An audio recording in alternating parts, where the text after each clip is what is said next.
What's going on, y'all? Welcome to this month's State of the Bay. We got a ton of stuff to unpack.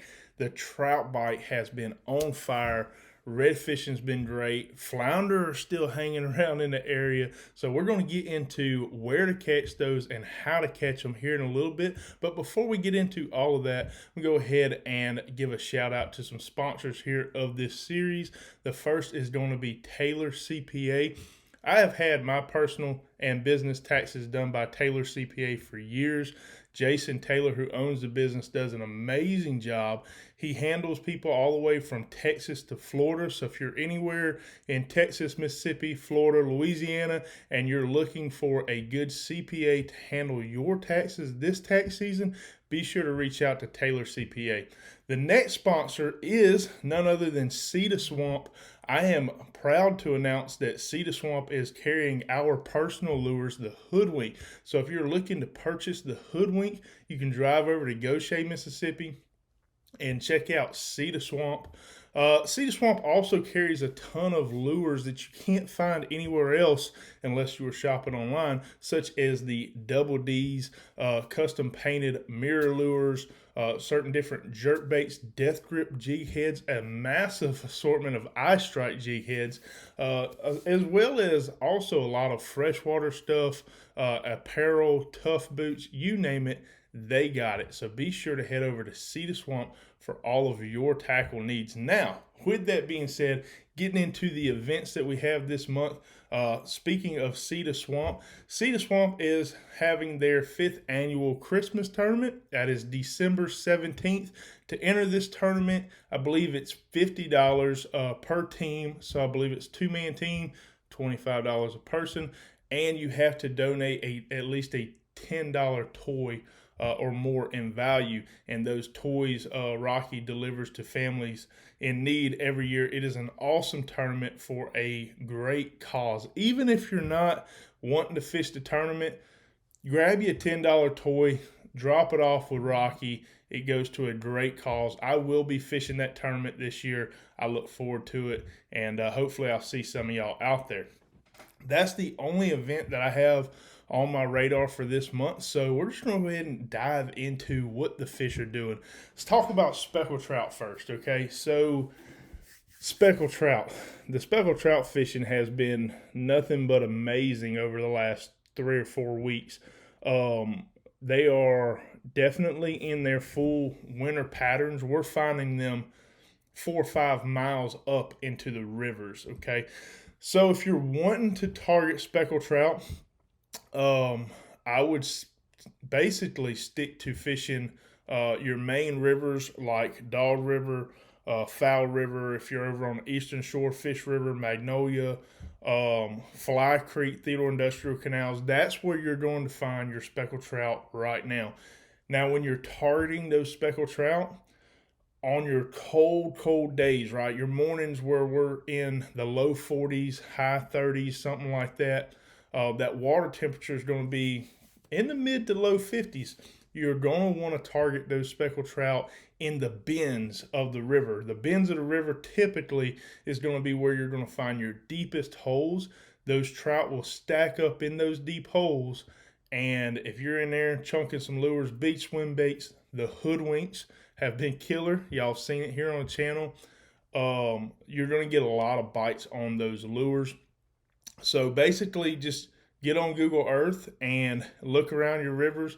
Wherever you're finding these big wide bends, stop in there, throw your lures. You're probably going to get hit. On your warmer days, look for the flats. If you have deep channels and you have a flat that's kind of hanging off of that deep channel, fish those shallow flats, because on those warmer days, those trout are going to ease up on the flats and they're going to be chasing down mullet and stuff like that. So that's pretty much trout. As far as the redfish goes, we're finding our redfish deep, all the way in the back of these marsh creeks. Now, if you're in a big boat, you probably can't get back there to them. But if you're kayak fishing out of a canoe, a john boat, a flats boat, getting up in these marsh systems around Bayou Heron, the causeway, things like that, You find these sloughs and marshes and just chase them down all the way into the back. You're going to find a ton of redfish. You can still find them out into your main marsh channels, but for the most part, they're way in the back of these creeks.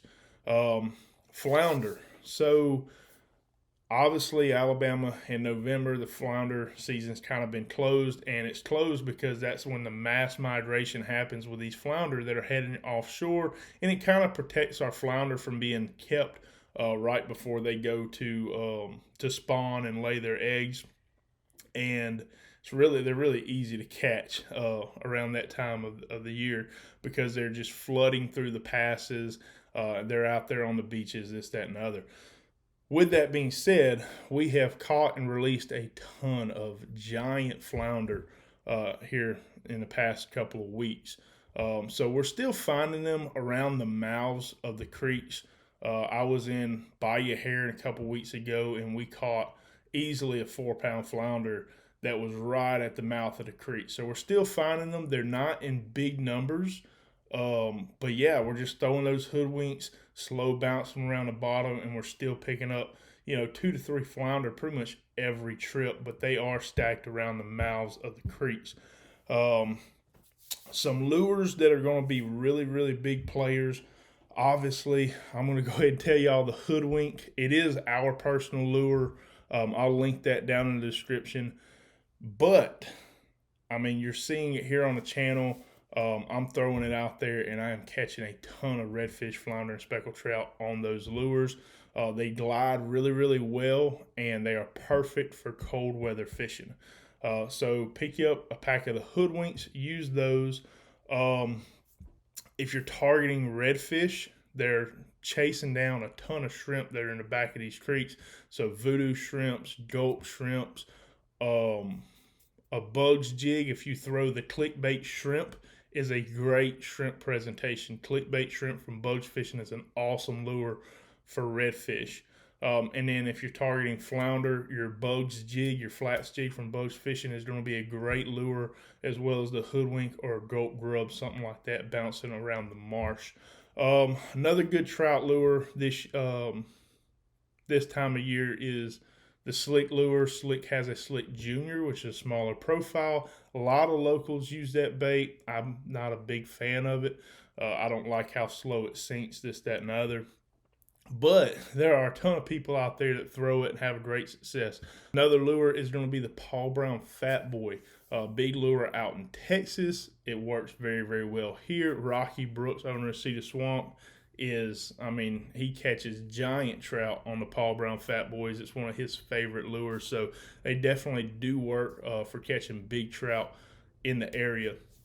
If y'all are wanting a further breakdown of a lot of these spots that we talked about, Fish River, Magnolia, Dog River, Fowl River, be sure to check out our Patreon channel. I'm going to link that up here and down below. I do Google Earth breakdowns of areas all over Mobile Bay. There's over 100 videos on there. So if you're new to the area or you're looking to expand on areas around the Mobile Bay, be sure to check out our Patreon channel because there's a ton of good information. We actually just dropped a Fish River breakdown. There's a lot of other stuff on there as well, and we're going to be putting out more videos throughout the month and next month, and then so on and so forth. But anyways, I hope y'all found this month's State of the Bay helpful. Y'all go out there, smash some fish, and come back, comment, let me know how y'all do. Let me know whether or not this information is helpful to y'all, and we'll see y'all next time.